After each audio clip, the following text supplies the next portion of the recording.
Hello guys, immortal is back के episode 15 के साथ हाजिर हैं। अगर आपको हमारी एक्सप्लेनेशन अच्छी लगे तो प्लीज़ चैनल को सब्सक्राइब कर दें, लाइक कर दें और बेल आइकॉन को प्रेस कर दें।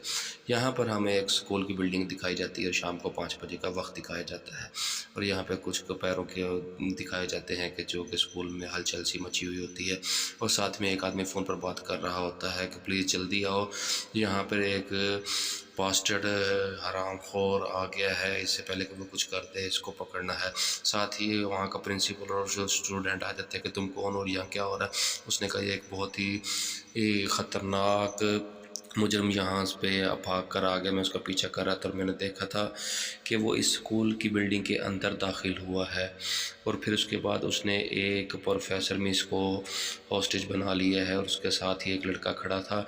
उसने अपने दोस्त को फ़ोन करके सारी सिचुएशन बताई है कि उसने यहाँ पे एक टीचर को हॉस्टेज बना लिया है। वो अपने दोस्त को ये बता रहा था, साथ ही वो बदमाश खड़ा हंस रहा था।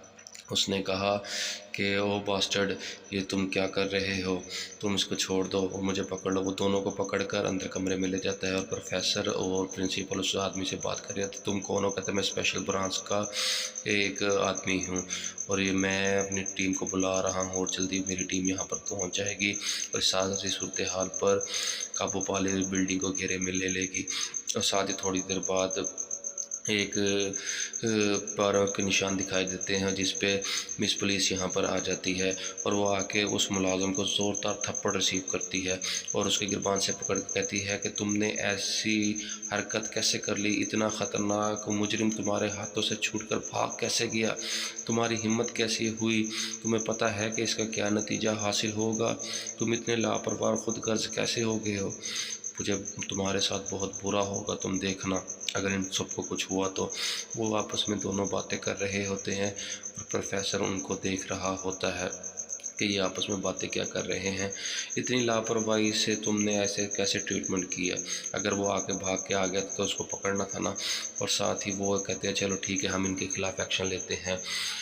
मिस पुलिस और वो साथ ही उसका जो साथ कोलीग होता है वो दोनों दरवाजे पर खड़े होकर बातें सुनने लग जाते हैं। साथ ही वो एकदम अंदर से ठा की आवाज़ आती है और वो ख़तरनाक मुजरिम दरवाज़ा तोड़ते हुए बाहर बालकनी से गिरने की कोशिश करता है। और साथ ही मिस पुलिस कहती है इसको फ़ौरन पकड़ो, ये नीचे ना गिर जाए। साथ ही एक हमें हाथ आता हुआ दिखाई देता है और वो हाथ फ़ौरन उसको पकड़ लेता है मुजरिम को और पकड़कर ऊपर बालकनी की तरफ खींच लेता है और मिस पुलिस उसको देखती रहती है। और साथ में हमें फिर किंशु दिखाया जाता है, वो हाथ किंशु का होता है, किंशु से पकड़कर बालकनी में बिठा देता है और किंशु के माथे से खून बह रहा होता है। मिस पुलिस देखकर हैरान हो जाती है और कहती है कि किंशु तुम यहाँ क्या कर रहे हो। और साथ ही हमें अंदर से मिस प्रोफेसर और ली आते हुए दिखाई देते हैं कि ये दोनों अंदर से आ रहे हैं और ली के मुंह से खून निकल रहा होता है। चंद मिनट पहले ली उस बदमाश को मारने की कोशिश करता है और वो बदमाश अपने घोड़े की मदद से ली पर हमला करता है और ली के मुंह पर चोट लगती है और खून जारी हो जाता है। और साथ ही मिस प्रोफेसर चला के कहती है रुक जाओ, ये सब बंद करो। और इतने देख के ली नीचे गिर जाता है और घुटनों के बल आ जाता है। ली को वो कहता है बच्चे तुम्हारी हिम्मत कैसे हुई मेरे साथ पंगा लेने की। मिस प्रोफेसर कहती हैं कि प्लीज़ ओ बास्टर्ड तुम इसको छोड़ दो, तुम इसको नहीं जानते, ये स्टूडेंट है। और साथ ही ली उसके पाँव पकड़ने की कोशिश करता है ताकि वो इसको खींच सके। और साथ ही वो बदमाश कहता है कि तुम्हारी इतनी हिम्मत कि मेरे पाँव पकड़ो, अब तो तुम्हें मरना होगा क्योंकि जो भी मेरे पाँव पकड़ता है उसको मैं मार देता हूँ। इतने ये कहकर साइड पे होता है और पीछे से एक बिल्डिंग पर हमें किंशु दिखाई देता है जो कि सारा मंजर ये देख रहा होता है। किंशु फिर थोड़ा सा पीछे कदम बढ़ाता है और थोड़ा सा पीछे जाकर वो एकदम स्पीड से भागता है और भाग कर आके वो शीशे के गिलास को तोड़कर उस रूम पर आकर उस बदमाश पर हमला करता है और फ़ौरन उसके सामने आ जाता है।